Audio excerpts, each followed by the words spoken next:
नमस्कार, मैं योगेश राणा। राहुल गांधी की भारत जोड़ो यात्रा दिल्ली में 9 दिन रुकी रही और इन 9 दिनों में दिल्ली में राहुल गांधी ने कई गतिविधियां की। इन गतिविधियों से एक बात साबित हुई कि 3000 किलोमीटर की यात्रा करने के बाद भी समूचे विपक्ष को राहुल गांधी पर और राहुल गांधी की राजनीति पर भरोसा नहीं है। इसमें एक बात समझने वाली है और वो यह है कि राहुल गांधी पर भरोसा नहीं है या फिर अभी देश में जो राजनीतिक माहौल है, मौजूदा राजनीति जो भाजपा ने साध कर रखी हुई है, इस माहौल में विपक्ष की कई सारी पार्टियां, विपक्ष के कई सारे बड़े नेता चाहकर भी राहुल गांधी का हाथ नहीं पकड़ पा रहे हैं, राहुल गांधी को चाहकर भी सपोर्ट नहीं कर पा रहे हैं, खुलकर सामने नहीं आ पा रहे हैं, या फिर चुनावी समीकरण की कोई और बातें हैं। यह एक समझने वाली बात है, क्योंकि राहुल गांधी के बुलावे पर 15 पार्टियों में से, विपक्ष की राजनीतिक पार्टियों में से एक का भी बड़ा नेता दिल्ली में लाल किले पर राहुल गांधी के मंच पर नहीं पहुंचा, जबकि तमिलनाडु, महाराष्ट्र, मध्य प्रदेश आदि प्रदेशों में 3000 किलोमीटर की यात्रा करके राहुल गांधी जिन प्रदेशों से आए हैं, इन प्रदेशों में विपक्ष की पार्टियों ने यात्रा में भीड़ जुटाने में मदद की है। लेकिन जब लाल किले पर बुलाया गया तो 15 में से केवल 2 पार्टियों ने ही निमंत्रण पत्र स्वीकार किया और इन 2 पार्टियों के बड़े नेता भी लाल किले पर नहीं आए। इन्होंने भी यात्रा में भागीदारी की बात ही स्वीकारी है और बाकी ने तो यात्रा में भागीदारी की ऑफिशियल बात भी नहीं स्वीकारी, निमंत्रण पत्र भी नहीं स्वीकारा। ऐसा क्यों? आइए यही समझने की कोशिश करते हैं कि आखिर इतनी मेहनत करने के बाद भी राहुल गांधी की राजनीति पर विपक्ष को भरोसा क्यों नहीं बन पा रहा है। बात राहुल गांधी की विपक्ष को लिखी चिट्ठी से ही शुरू करते हैं। राहुल गांधी ने बगैर किसी सलाह मशवरे के विपक्ष की पार्टियों को चिट्ठी लिखी। यह बात कांग्रेस के भीतर अब की जा रही है। अब सवाल यह है कि बगैर सलाह मशवरे के चिट्ठी लिखी ही क्यों? सबसे पहले तो यही सवाल है, क्योंकि यह भारत जोड़ो यात्रा केवल कांग्रेस की एकल यात्रा घोषित की गई थी और अगर चिट्ठी लिखी भी गई तो पहले से भीतर खाने पूरी तैयारी कर कर लिखी जानी चाहिए थी। विपक्ष की पार्टी के नेताओं को पहले से ही इस पर बात की जानी चाहिए थी, सहमति ले लेनी चाहिए थी, ताकि लाल किले के मंच पर विपक्ष के बड़े बड़े नेता तो दिख ही जाए। और अगर लाल किले के मंच पर विपक्ष के बड़े नेता नहीं भी दिखते तो भी राहुल गांधी ने जो निमंत्रण पत्र भेजा था उसको तो स्वीकार कर ही लेते। मीडिया में ये जो बात, ये माहौल बन गया है कि राहुल गांधी पर विपक्ष भरोसा कर ही नहीं पा रहा है, यह कितना सही है और कितना गलत है, इस पर तो बात होनी ही चाहिए। क्या राहुल गांधी अपनी यात्रा को मिल रही कामयाबी की बातों से इस भ्रम में आ गए कि विपक्ष के सारे नेताओं को उनके साथ आना मजबूरी हो जाएगी केवल एक चिट्ठी लिखने से? जैसा कि मैंने कहा, राहुल गांधी की इस चिट्ठी पर 2 दलों को छोड़कर किसी भी दल का कोई रिस्पॉन्स नहीं आया। सपा का रिस्पॉन्स आया, लेकिन वो भी एक राजनीतिक उथल पुथल जैसा ही हो गया है। उस पर भी केवल आपस में टकराव की नौबत ही सीधे सीधे राहुल गांधी और अखिलेश यादव में बनती हुई दिखी है, जिसके बाद अखिलेश यादव ने केवल निमंत्रण पत्र के जवाब में धन्यवाद भेजा है। वैसे तो इस चिट्ठी पर कांग्रेस की सफाई भी आई है। यह जो 15 पार्टियों को लिखी गई, कांग्रेस के कई लोगों का कहना है कि राहुल गांधी को लाल किले से भाषण देना था दिल्ली में, इसीलिए उसमें शामिल होने के लिए विपक्ष के दलों को चिट्ठी भेजी गई थी। लेकिन सवाल तो यह है कि राहुल गांधी के मंच पर दिल्ली में लाल किले पर, उसमें भी विपक्ष का कोई बड़ा नेता शामिल नहीं हुआ। आप ध्यान दीजिए, कांग्रेस की भारत जोड़ो यात्रा जब फरीदाबाद पहुंची थी तो उसी समय पर राहुल गांधी ने सभी विपक्षी पार्टियों के नेताओं को चिट्ठी लिखी थी और उनको यात्रा में शामिल होने का न्योता दिया था। राहुल गांधी ने विपक्ष के नेताओं को लिखा था कि भारत जोड़ो यात्रा 24 दिसंबर को दिल्ली पहुंच रही है, जिसमें शामिल होने के लिए वे आमंत्रित है। राहुल ने 15 पार्टियों के नेताओं को चिट्ठी लिखी थी, लेकिन दिल्ली में किसी भी विपक्षी पार्टी का कोई भी बड़ा नेता यात्रा में शामिल नहीं हुआ।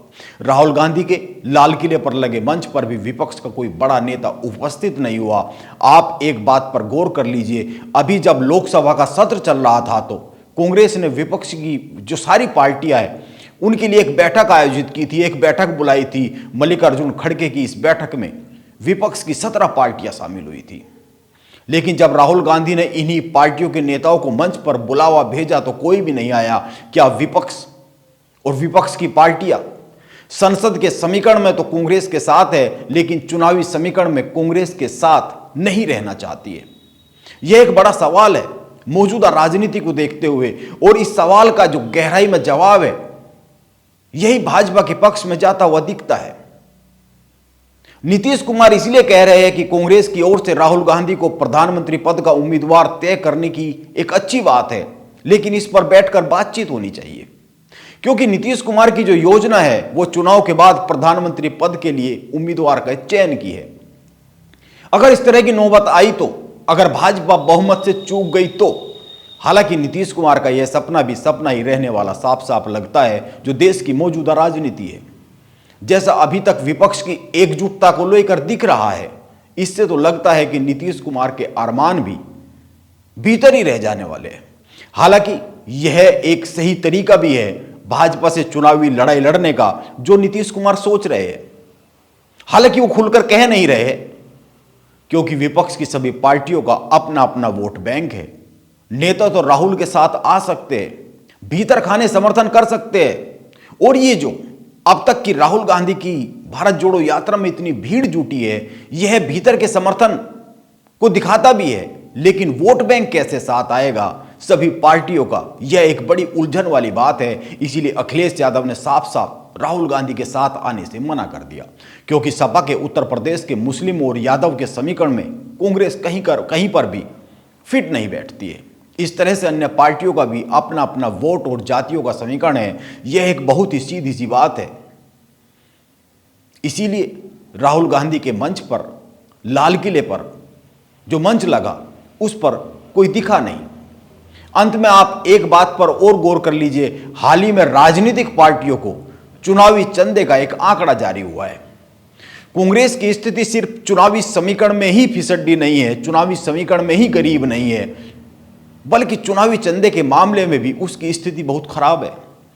एक सीधी सी बात है, लोग उसी की मदद करते हैं, लोग उसी के साथ आते हैं, लोग उसी की ओर हाथ बढ़ाते हैं जिससे उम्मीद दिखती है, जो खड़ा होता हुआ दिखता है, जो बड़ा हुआ, जो ताकतवर होता हुआ दिखता है। आप गौर कीजिए, ताजा आंकड़े के मुताबिक इलेक्टोरल ट्रस्ट से मिलने वाले चंदे में भाजपा को पिछले साल 351.50 करोड़ रुपए चंदा मिला, जबकि कांग्रेस को केवल 18.44 करोड़ रुपए चंदा मिला। ध्यान देने वाली बात तो यह है कि के चंद्रशेखर राव की पार्टी भारत राष्ट्र समिति को भी कांग्रेस से 2 गुना चंदा मिला। उसको 40 करोड़ रुपए चंदा मिला, सपा को 27 करोड़ रुपए, जो कि कांग्रेस से बहुत ज्यादा है। आम आदमी पार्टी को 21 करोड़ से ज्यादा, यह भी कांग्रेस से बहुत अधिक है। और जगन मोहन रेड्डी की पार्टी वाईएसआर कांग्रेस को 20 करोड़ रुपए चंदा मिला, यह भी कांग्रेस से ज्यादा ही है। यह मौजूदा समय में कांग्रेस की राजनीतिक हैसियत की एक तस्वीर है। इसीलिए यह समझा जा सकता है कि विपक्ष के नेताओं को राहुल गांधी पर भरोसा क्यों नहीं जम पा रहा है। यह कोई यारी दोस्ती का सवाल नहीं है, यह कोई पर्दे के पीछे से मदद का सवाल नहीं है, यह कोई हाथ मिलाने का पर्दे के पीछे सवाल नहीं है। यह शुद्ध राजनीतिक समीकरण है, चुनावी समीकरण है, जिसमें तृणमूल कांग्रेस, समाजवादी पार्टी, भारत राष्ट्र समिति, आम आदमी पार्टी के साथ कांग्रेस का तालमेल बन पाना बहुत ही मुश्किल ही नहीं, असंभव जैसा है। हां, जदयू, राजद, एनसीपी और डीएमके के साथ तालमेल बन सकता है, लेकिन इनके साथ भी वोट शेयर का जो समीकरण है वो तो एक उलझन भरा है ही। और फिर विपक्ष के बड़े प्लेयर तो मौजूदा राजनीति में तृणमूल कांग्रेस, समाजवादी पार्टी, भारत राष्ट्र समिति और आम आदमी पार्टी है। इसीलिए विपक्ष संसद के भीतर तो कांग्रेस के साथ दिखता है, कांग्रेस की के बुलावे पर बैठक में शामिल होता है, कांग्रेस के बुलावे पर हाथ में हाथ मिलाकर खड़ा होता है, लेकिन चुनावी समीकरण में तालमेल बैठाना बड़ा मुश्किल काम है। इसी कारण राहुल गांधी के मंच पर विपक्ष का कोई बहुत बड़ा नेता दिल्ली में लाल किले पर दिखा नहीं, और इसी का फायदा भाजपा को मिलता रहा है और मिलता आ रहा है। अब एक बड़ा मंच जम्मू कश्मीर के श्रीनगर में भी सजने वाला है, क्योंकि राहुल गांधी की भारत जोड़ो यात्रा का समापन वहीं पे होना है। जिसमें विपक्ष की ओर से क्या तस्वीर बनने वाली है, यह बहुत ही साफ हो जाने वाली है। क्योंकि राहुल गांधी की यात्रा की इस अंतिम पड़ाव पर वहां होने वाली जनसभा में कांग्रेस के न्योते को कौन कौन स्वीकार करेगा, कौन कौन साथ में रहेगा, यह तस्वीर पूरी तरीके से साफ हो जाएगी। हालांकि कांग्रेस के न्योते को स्वीकार करने वाली जिन दो राजनीतिक पार्टियों की मैं बात कर रहा था, वो जम्मू कश्मीर में राजनीति करने वाली पीडीपी और नेशनल कॉन्फ्रेंस पार्टी है। अब देखना होगा कि श्रीनगर में राहुल गांधी के मंच पर हाथ में हाथ मिलाकर केवल राहुल गांधी, महबूबा मुफ्ती, फारूक अब्दुल्ला और उमर अब्दुल्ला ही खड़े होते हैं, या कोई और भी श्रीनगर में राहुल गांधी के साथ हाथ में हाथ मिलाकर खड़ा होगा। यह एक देखने वाली बात होगी। नमस्कार, आप बने रहे मेरे साथ।